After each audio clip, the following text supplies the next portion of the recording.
안녕하세요. 이슈로 시간입니다. 오늘은 성인지 감수성에 대해서 알아보도록 하겠습니다. 도대체 성인지 감수성이 뭡니까? 네, 성인지 감수성 이제 번역말인데요. 네. 젠더 센서티비티의 오. 번역 아니겠습니까? 네. 그 일반적인 그 번역어의 뜻은 차지하고요. 네. 이 법원에서 판례에서 언급하는 성인지 감수성에 대해서 먼저 설명을 드리겠습니다. 네. 그 성인지 감수성에 대해서는 개별적 구체적인 상황에서 그 성폭행 등의 피해자가 처해 있는 구체적인 상황을 고려해야 된다라는 뜻입니다. 어떤 뜻인지 이해가 되시나요? 뭐 우선은 대충은 알겠어요. 네네. 네. 그 성폭행 피해자의 경우에 이제 일반적인 사건과 달리 피해자의 대처 사항이 그 개인의 성정이라던가 가해자와의 관계 그리고 이 구체적인 상황에 따라서 네. 달라진다는 뜻인데요. 이러한 대처 상황을 고려해야 된다는 것은 이제 피해자가 여론에 노출되었을 때 그 신분이 노출된다거나 그리고 불이익한 피해자에게 오히려 불리한 여론이라던가 불이익한 처우를 받을 수 있는 그런 이유가 있기 때문에 피해자가 일반적인 어떤 범죄 피해자와 달리 다르게 행동할 수 있다는 것을 생각해야 된다는 것입니다. 네. 그 만약 우리 슈님께서 네. 강도를 당했다 네. 집에 네. 그러면은 어떻게 대처를 할 것 같은가요? 바로 네, 뭐 신고를 하겠죠. 바로 경찰서에 신고를 경찰서에 하고 신고를 어떠한 범죄 하고, 피해를 당했다 네. 이렇게 얘기하지 않겠습니까? 네. 뭐 도둑을 맞아도 그렇고 그렇죠. 폭행이라던가 네. 상해를 입어도 그렇죠. 바로 신고를 하겠죠. 할 거 아니겠어요? 네. 그런데 이제 성폭행 같은 경우에는 그 피해자에게 어떤 사회적인 수치심이라던가 네. 그리고 오히려 조롱거리라던가 음. 꽃뱀이라던가 뭐 주로 여자가 많으니까요. 여성이 많으니까 그런 꼬리표가 붙기 때문에 이러한 점들을 또 고려해야 되고 또 가해자와의 관계가 보통 네. 성폭행의 상황이 전 생면부지의 상황보다는 네. 이게 어느 정도 안면이 있는 알고 있는 사이에 일어난 경우가 많기 때문에 네. 그러한 사회적 관계를 고려해서 신고를 꺼려하거나 이런 어려운 점들이 있기 때문에 네. 바로 신고를 하지 않았다거나 보통의 범죄 피해자들이 해야 되는 행동들을 네. 바로 하지 않았다고 해서 그러한 점들이 이 피해자가 거짓으로 가해자를 무함한다거나 무고한다거나 이렇게 단정적으로 말해서는 안 된다는 뜻입니다. 네. 네. 이해가 좀 가시나요? 네.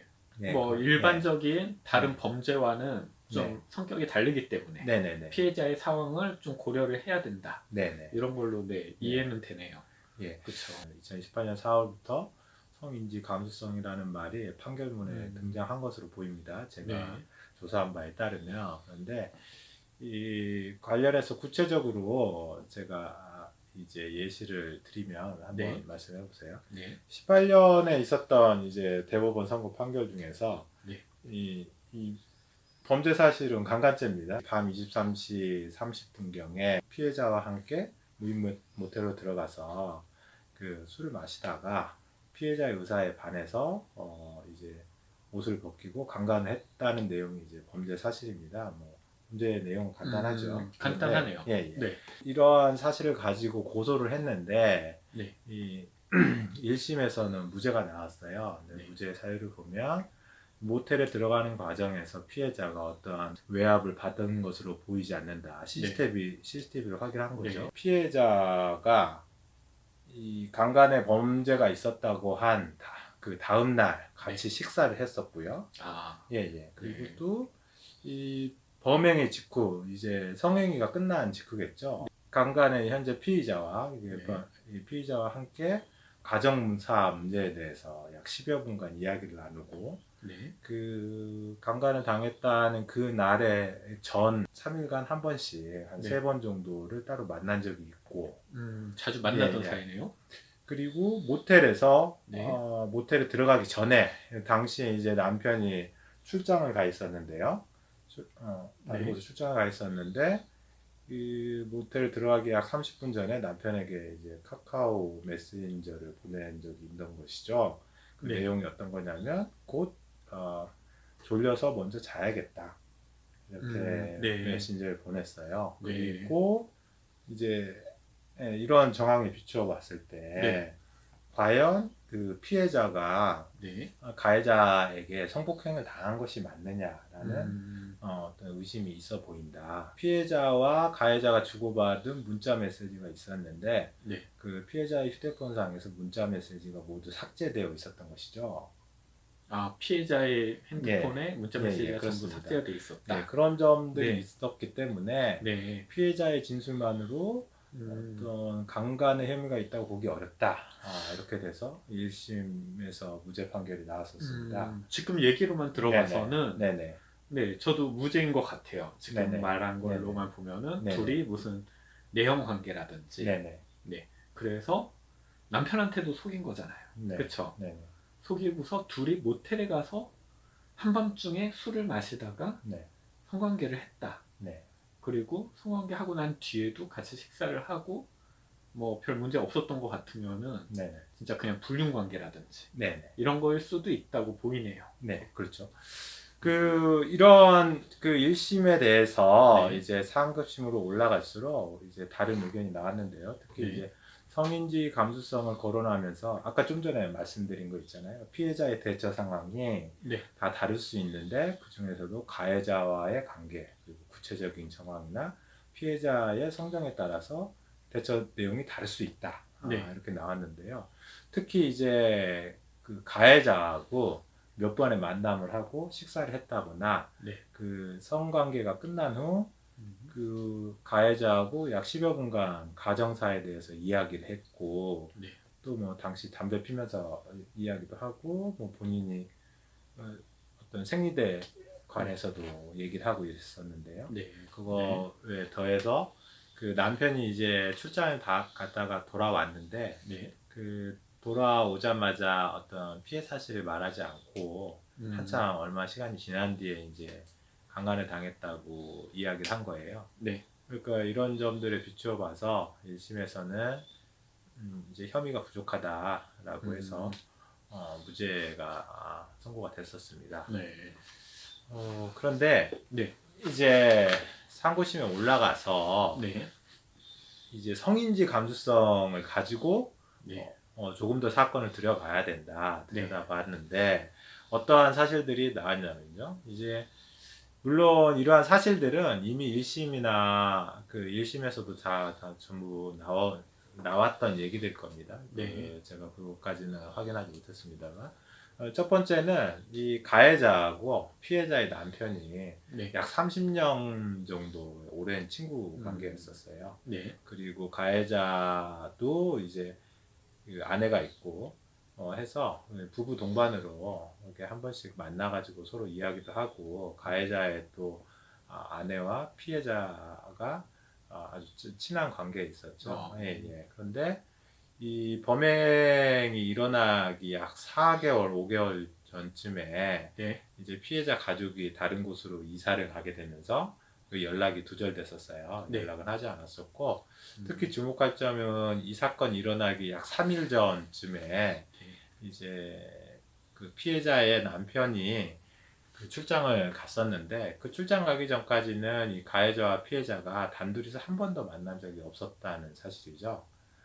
그전에는요? 네네, 그렇습니다. 그리고 가해자와 피해자가 단둘이서 만난 거는 그 피해자의 남편이 출장을 간 그날 저녁에 처음으로 만나게 된 건데요. 네. 이제 요청은 가해자가 먼저 할 얘기가 있으니 좀 잠시 만나고 싶다라는 이야기를 해서 만나게 됐었고요. 네. 그리고 만났을 때, 그 첫날 만났을 때 이제 가해자가 피해자에게 약간 위협을 한 점들이 발견이 된 것이죠. 어떤 위협이었냐면, 뭐 피해자의 남편에게 사생아가 있다. 네. 다른 쪽에 아이가 있다거나, 네. 그리고 자신의 말을 듣지 않을 경우에 어떻게 해야 되나? 뭐 아는 형사한테 전화를 했다고 하는데요. 네. 자기가 칼을 들고 있는데 이 옆자리에 있는 사람이 말을 듣지 않으면 어떻게 해야 되느냐라든 이런 것들을 스피커 상태로 전화기를 전환시켜 놓고 이렇게 다 듣게 얘기를 했다고 합니다. 그리고 이런 과정에서 뭐 말을 듣지 않으면 남편을 없앨 수 있다거나 뭐 이런 그 피해자 본인이라던가 피해자의 남편에 대해서 유해를 가할 것처럼 행동을 한 게 있었다고 해요. 그리고 이제 그 모텔에 들어가기 얼마 전에 문자를 보냈었잖아요. 네. 근데 그 문자를 보냈을 당시가 이제 모텔에 들어가기 약 3, 40분 전인데 네. 그 전에는 이제 포장마차 같은 곳에서 같이 술을 마시고 있었던 것으로 보여요. 네. 근데 그 위치하고 모텔이 매우 가까운 곳이었어요. 그래서 네. 30분 전에 그런 모텔로 들어가기로 결정이 나 있는지는 알 수 없는 상태였던 거죠. 실제로는 뭐 걸어서 5분 이내도 갈 수 있는 것이고. 네. 그리고 또 피고인의 진술을 살펴보면 처음에는 피고인이 이 모텔에 먼저 가자고 한 것은 피해자지 내가 아니다 라고 이렇게 진술을 했었었는데 네. 나중에 들어서는 피해자가 모텔을 가려고 하지 않아서 내가 맥주 한 잔만 하자, 맥주만 마시는 걸로 하자, 그렇게 네. 가자라고 설득을 해서 데리고 왔다고 말이 바뀌었어요. 네. 그러면서 사실은 성관계를 하고 싶은 의도가 있었다. 그래서 모텔로 가자고 한 것이다. 네. 라고 했는데 또 다음에 진술은 어떻게 바뀌었냐면 난 성관계할 의도가 없어서 가만히 누워만 있었는데 네. 피해자가 먼저 자신을 유혹해서 성관계를 가진 것이다 라고 이렇게 말이 바뀌어요. 네. 근데 사실은 피고인의 어떤 진술만으로는 네. 이런 내용들이 있죠. 자신의 범죄를 자백한다고 하더라도 그 다른 증거가 없다고 하면 피고인을 유죄로 처벌하지 못합니다. 이게 이제 형사법상의 일반 대원칙인데 그거는 거꾸로 생각해 보면 쉽게 이해될 수 있는 것이죠. 그 피고인이 나는 무죄다라는 진술만 가지고서 그럼 네. 이 사람이 무죄이냐? 네. 라는 이제 그런 문제가 있는 것인데 지금 이 사건에서 이 피고인의 진술이 이렇게 여러 가지로 계속 바뀌잖아요. 네. 모텔에 들어가는 과정에서 그렇다고 하면 이 피고인의 진술 그대로 믿기가 좀 어려운 점이 있다라는 것이죠. 네. 그리고 이러한 정황들이 결코 이제 드러나서 그러면 그 3일 동안 만났다는데 모텔에 들어가기 전에 만났다고 하지 않았습니까? 네. 예, 3일 동안. 그러면 어떻게 만난 것이냐 봤더니만 이 3번을 만났다고 하는데요. 그 네. 첫 번째 만난 날은 이제 분식집에서 네. 그 피해자의 처가 그러니까 친정이었던 것 같아요. 네. 친정 근처까지 근처에서 그 분식집에서 만나가지고 점심을 같이 먹었다고 합니다. 그리고 두 번째는 이 피해자의 딸이 아파가지고 네. 약국에 가는데 약국에 같이 가자 하고 가해자 측에서 연락이 와서 약국에 갔다 왔고요. 또 세 번째는 그 가해자가 피해자의 집 앞에까지 찾아와서 차 안에서 잠깐 있다가 나왔다고 해요. 근데 그 만난 시간이 굉장히 짧았고 가해자 쪽에서 연락이 와서 이제 잠깐 만난 것이죠. 근데 이제 이런 것들이 가해자는 3일 동안 그 남편이 출장을 간 날부터 출장 갔다가 돌아오기 전까지 약 3일 동안의 기간 동안에 네. 이 연인 관계로 발전이 된 증거라고 이렇게 증거다라고 주장을 했었는데 네. 그 만남의 구체적인 내용을 따져보면 그 전부터 부부가 사이에서 서로 알고 있는 관계였고 굳이 못 만날 이유는 없었던 것이죠. 그리고 또 그 첫 번째 만났을 때 가해자가 자신의 이제 차에서 그 피해자 또는 피해자의 남편을 이게 뭐 가만두지 않겠다는 이런 위협을 한 상황에서 네. 이거를 쉽게 피하기도 어려웠던 상황으로 보인다라는 점이 인정이 된 것 같아요. 이러한 점들이 고려가 돼서 이제 결국 대법원에서 이 가해자에 대해서 유죄가 인정되는 판결이 있었습니다. 네.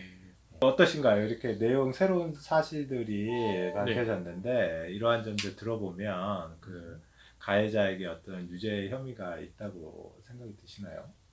근데 뭐 새로 나온 그런 증거들이라고 하나요? 그런 네네네. 것들 들어보면은 네네. 뭔가 좀 예. 네. 처음에는 몰랐는데 네네. 그 사실들 듣고 나니까 네. 좀 나쁜 사람일 수 있겠다. 네.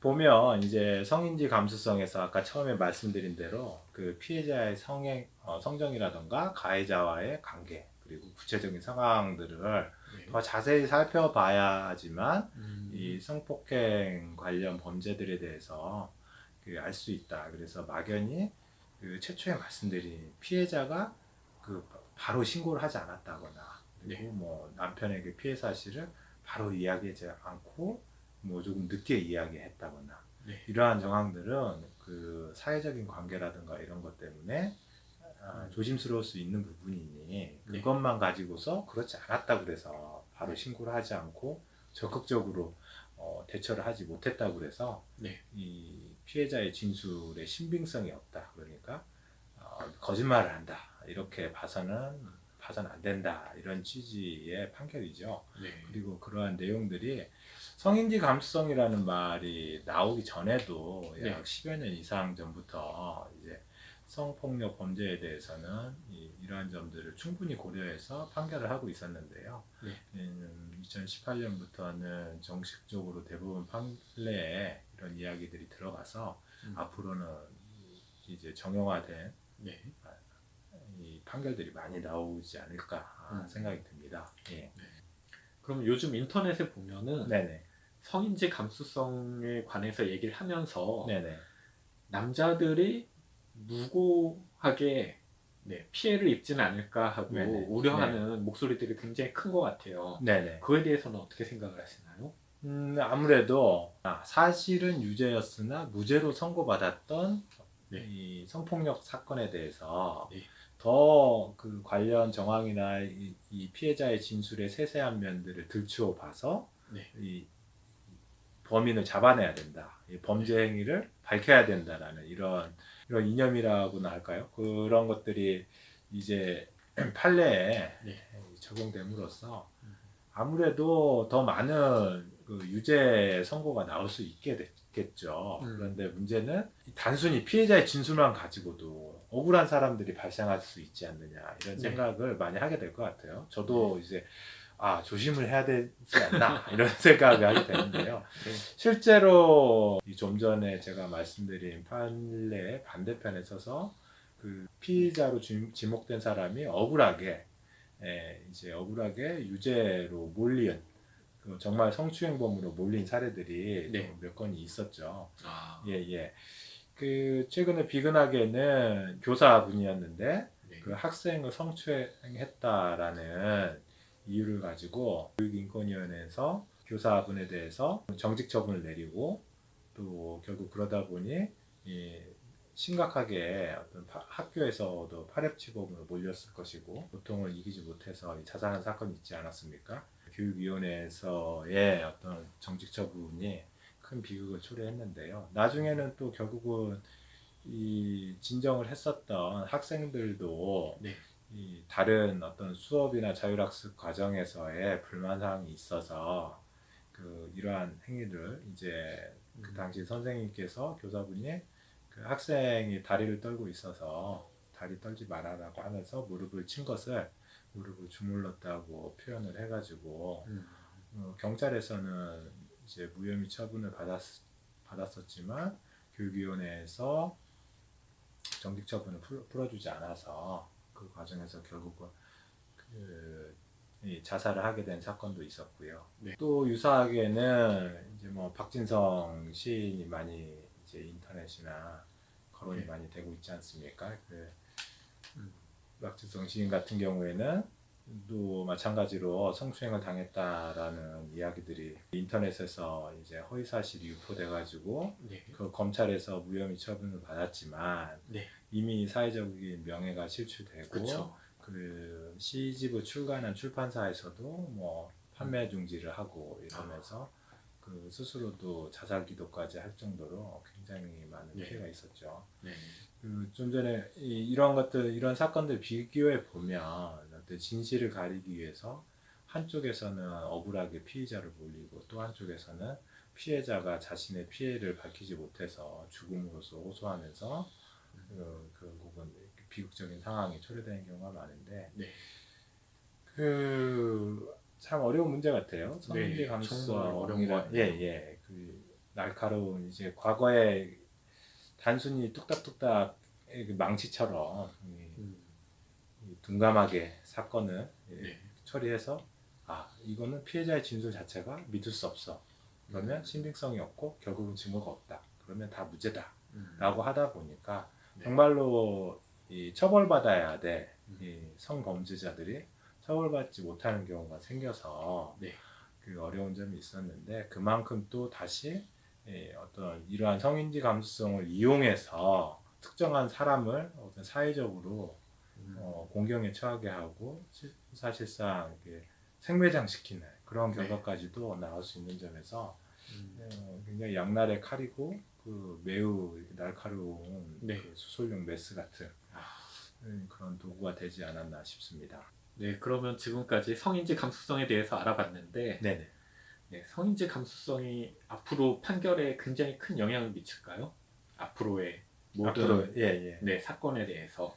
기본적으로 그 성인지 감수성이 고려된 판결이 계속해서 나오지 않을까 싶습니다. 이러한 판결들이 특히 이제 계획적인 어떤 범죄에 악용되지 않도록 그 판결 과정에서 신중할 필요가 있다고 생각되는데요. 네. 특히 이제 지금 남녀 간의 갈등 상황이 이 성인지 감수성이라는 단어 하나로 굉장히 이제 극에 달하고 있다고 해야 되나요? 이렇게 네. 많이 달해지고 있는데 거꾸로 이제 뭐 남성 혐오주의자라던가 아니면 특정한 사람에게서 이득을 뜯어내기 위해서 네. 뭐 예전에는 꽃뱀이라고 했습니다만 네. 뭐 그런 사람들에 의해서 악용되는 것이 아니냐.